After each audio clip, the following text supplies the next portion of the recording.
saya pikir-pikir, kalau dalam istilah Sri Mulat, yen tak pikir-pikir, Kartini itu memang sangat mementingkan pendidikan. Dan karena itulah pada akhirnya perempuan berkembang, kita semua berkembang. Tapi persoalannya di pendidikan ini, lah kok banyak banget masalahnya. Biaya sekolah tinggi, susah masuknya, bikin ujian nasional pun kacau balau. Bagaimana? Saya kira nggak kacau balau. Tolonglah jangan terlalu mendiskreditkan. Saya nggak setuju. Pemerintah government sudah bagus. Oh bagus ya. Coba tahun depan jangan ujian nasional. Terus? Cobaan nasional. Tenang. Ini Pak Makmur ini kira-kira itu membicarakan tentang kualitas ini ya. Kualitas hidup yang sebenarnya itu tadi. Ya, tapi kalau soal kualitas, banyak lomba-lomba yang dimenangkan oleh siswi perempuan tuh. Olimpiade fisika. Cuman begitu masuk politik, memang kualitasnya jadi rendah, sehingga saya setiap kali ketemu teman-teman yang perempuan, ya kita tahu kan ya? Nggak tahu saya. Ya nggak tahu. Anda tahu. Saya selalu merasa, dia masuk DPR karena kuota aja, karena peraturan. Itu loh, itu. Iya. Ya memang jadi kuota ini kan sebetulnya adalah salah satu saja dari affirmative action atau tindakan perlakuan khusus sementara. Kenapa ini dibuat? Karena ada sekelompok yang memang dia tertinggal tanda kutip karena konstruksi sosial dan macam-macam. Dalam hal ini perempuan.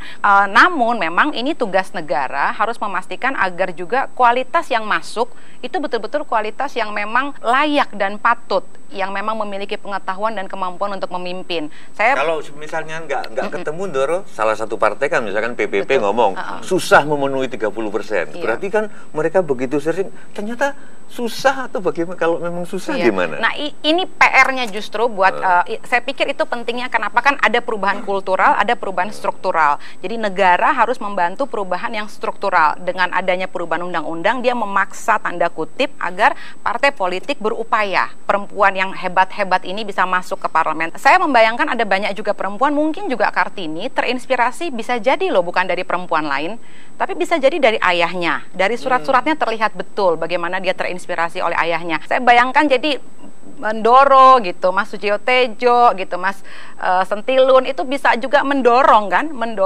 agar perempuan-perempuan ini tingkatkan kualitasmu, bukan berarti sembunyikan kualitasmu yang jelek gitu ya. Tapi dipaksa. Jadi awalnya sih dipaksa. Pemaksaan. Ya, dipeluk, diajak dirangkul, dirangkul. Dirangkul. Gini Jara. Menurut analisis saya, para politikus kita itu ya, sebenarnya tidak tertarik soal kuota 30% perempuan di parlemen. Nggak tertarik. Tertarik pada apa dong? Tertariknya itu kuota impor daging sapi. Impor bawang gitu, Dara. Karena itu lebih cocok untuk ngisi kas partainya. Gitu. Kalau kita berpikir agak ke belakang dan ke depan, itu nggak terlalu perlu menurut saya kuota, karena laki-laki dan perempuan itu sama. Ilmu pengetahuan modern menemukan bahwa seluruh janin itu perempuan. Baru pada minggu ke-8 kalau cowok ada banjir testosteron, bisa dicek di ilmu kedokteran.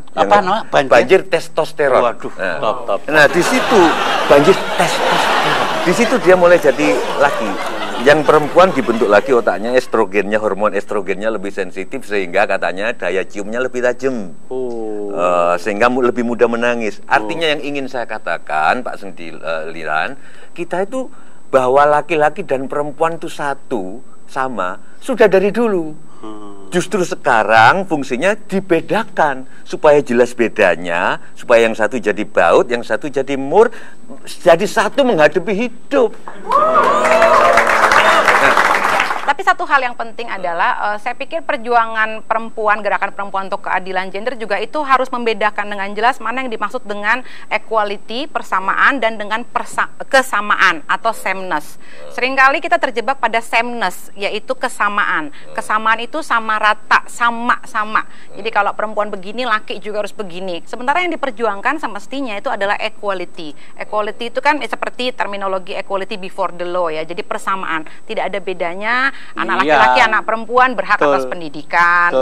Perempuan dan laki-laki berhak atas mengembangkan potensi potensinya untuk misalnya beraktivitas politik dan lain sebagainya. Saya mau tanya Ndoro, boleh enggak Ndoro? Lebih penting mana sih sebenarnya? Memberikan penghargaan kepada Raden Ajeng Kartini atau memberikan penghargaan pada apa yang diperjuangkan Ibu Kartini? Mana itu? Ya, kalau menurut saya Kartini sebagai Kartini ya cuman anaknya seorang bupati. Tetapi pemikiran Kartini, dia anak dunia. Loh. Iya. Jadi semangat perjuangannya itu yang ada dalam pikirannya itu. Di situasi seperti itu, dia percaya kalau satu pintu tertutup, masih ada berapa pintu terbuka. Gitu loh Bu. Jadi saya mengharap ya tadi jangan sameness tadi ya. Sameness itu cenderung kita seolah-olah laki-laki dan perempuan itu lawan. Ya kan? Kemitraan itu kan yang penting ya. Ya berarti soal pendidikan itu kan penting banget itu termasuk yang ku bilang tadi soal ujian nasional yang baik dan benar. Itu juga penting. Sangat penting. Ada satu kalimat Kartini yang saya suka yang dia sebutkan sebagai semboyan dia. Itu dia mengatakan barang siapa ingin menang, dia harus berani. Karena hanya orang-orang berani yang akan memimpin bangsa. Oke, gimana? Tapi ya keberaniannya jangan ngawur, jangan malah bikin bingung banyak orang. Termasuk berani minta maaf harusnya. Jangan menganggap apes dong ya. Nah kalau misalnya pemerintah itu apes, itu jelas tidak mungkin. Tidak ada pemerintah kok apes gitu. Pemerintah kok apes? Isinya cuma bener semua. Mendikbudnya juga tidak apes itu, tidak ada. Tidak apes loh, mana yang salah adalah percetakan. Yang apes itu cuma para siswanya. Yang apes itu cuma rakyat. Ya memang begitulah nasib rakyat Indonesia. Apesnya, apes permanen.